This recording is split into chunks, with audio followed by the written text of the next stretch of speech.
My name is Teboho Schultz. I was born in 1978 in Botswana. I moved to St. Louis area in 1984. My stepfather was actually an American who was working in the Peace Corps in Botswana and then met my mother. So when we first came here to the States, we actually lived in Jersey County in Illinois. And then I went to college, and then after college I moved to Alton. Then I went back to University of Illinois for graduate school and came to St. Louis after graduate school. We hear people talk about the melting pot. Brazilians think that Brazil is a true melting pot of the world. But in Brazil, they call the United States more of a salad bowl. Right? You have all these ingredients and cultures that are included in the bowl, but they don't actually get to cook together. They don't mix. So you can always go in and pick different things out that you don't like or you like, or find ways to separate and segregate. Where in Brazil, it's more of a soup that, it's harder to pick out the differences in the ingredients because they all kind of blend together. In the United States, it's totally different because it's a salad. So I look at it in that Brazilian way, that America is more of a salad. It's a big bowl of ingredients, but you can definitely go in there and pick. In the soup, once you put something in, it's pretty much becomes part of the whole thing. And culture is another construct, that I'm not sure is an appropriate when you're talking about people, because essentially we're all the same. We have the same concerns. And me being from Botswana versus being here, I find a lot of differences and similarities at the same time.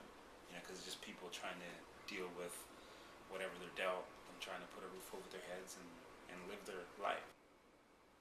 Assimilating into the dominant American culture, has it been like a street fight, or has it been like a dance where you're negotiating, but both sides, or there's give and take and cooperation?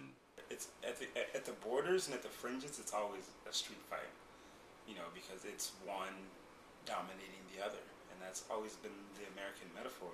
It's built on a structure of dominance, and no matter if you peel away all the layers of the onion or you take apart all the ingredients of the salad, at the edges, it's still a battle for rights and privileges.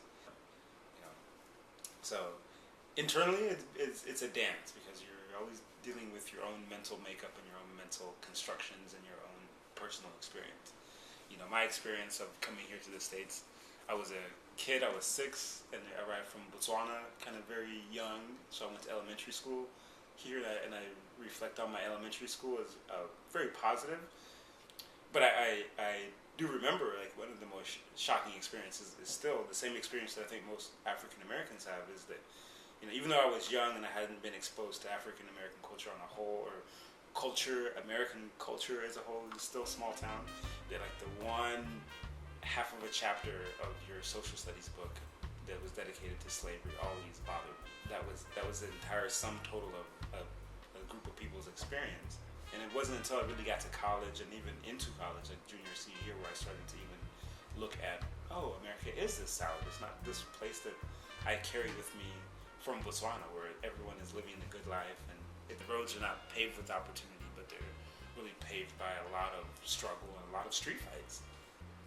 So that's what allows the intellectual laziness of Americans, I think, as well, is that notion that I don't have to question it.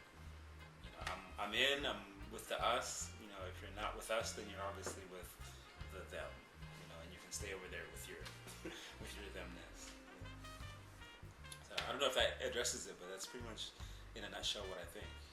Thank you so much for sharing.